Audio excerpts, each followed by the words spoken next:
eu fiz um episódio sobre o Barão de Mauá. Daí eu falei que eu ia fazer o segundo episódio sobre o Barão de Mauá. E eu estou gravando esse segundo episódio no mesmo dia que eu gravei o primeiro, cara. Porque eu sou um cara ansioso pra caramba. Por quê? Porque é o seguinte, cara.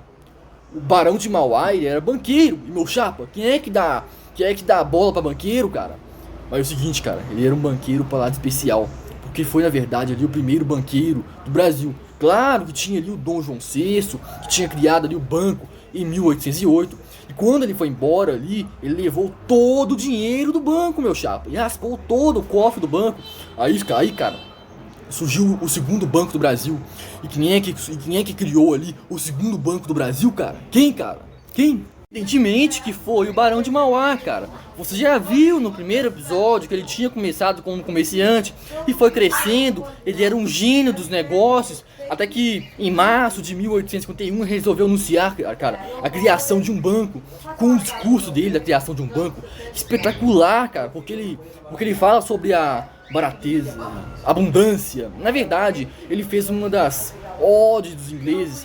Vejam, a Inglaterra, um espírito de associação, onde existiam 160 léguas de caminho de ferro, onde os ingleses conseguem transmitir seus pensamentos com a velocidade de um raio, graças à sua nova inovação e invenção, o telégrafo, onde suas ruas são todas iluminadas pela luz repugnante da iluminação a gás, tudo graças ao espírito de associação que produz a barateza e a abundância. Maravilha! Ele construiu então várias ações e criou um banco poderosíssimo.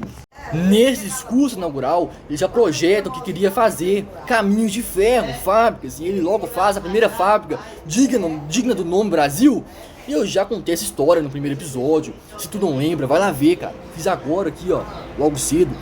Criou essa fábrica em Ponta de Areia. E aí, cara, ele pouco resolveu botar o Brasil nos trilhos. E era óbvio que ele percebia que toda essa prosperidade inglesa estava ligada à circulação de mercadorias que circulavam pelas estradas de ferro. E poderio estava ligado ao caminho de estradas de ferro. Então, cara, ele consegue uma autorização para criar uma estrada de ferro que iria ligar ali de Rio de Janeiro a Minas Gerais.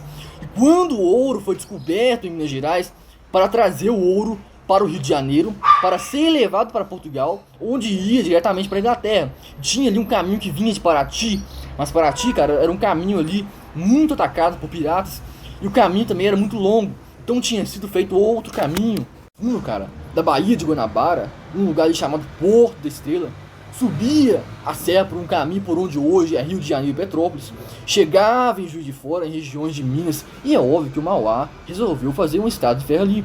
Começava-se no Porto da Estrela, porque o plano dele era assim: você saía do Rio de Janeiro de barco e ia até o fundo da Bahia. No Porto da Estrela se iniciava-se a obra de início do plano, porque subia a serra, depois ele contratou ali um engenheiro inglês chamado William Bagley, ficou pesquisando esse caminho, o caminho que tinha sido descoberto pelos portugueses, baseado em trilhos indígenas, e fez o caminho ali, fez novas tabulas. Então ele resolveu lançar as bases dessa ferrovia.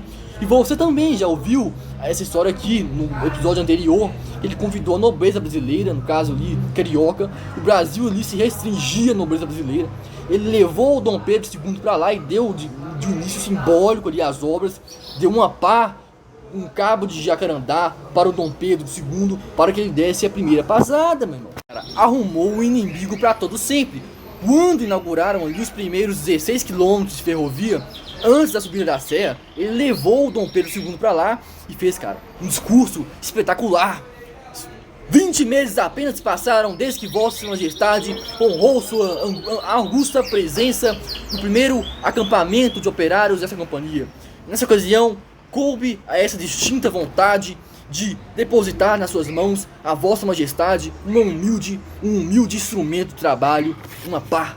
Cara, ele disse isso na laje do imperador, que a única coisa que ele segurava, cara, era um garfo e uma faca na hora da comida.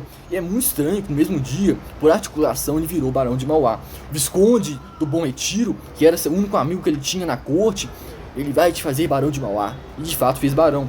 Tanto é que a primeira locomotiva que ele puxou, 16 vagões, foi batizada de baronesa. E mesmo assim o imperador resolveu abrir a própria ferrovia paralela do Mauá, que acabou prejudicando. E esse foi o vídeo de hoje, cara. Espero que curtam. Valeu, tchau.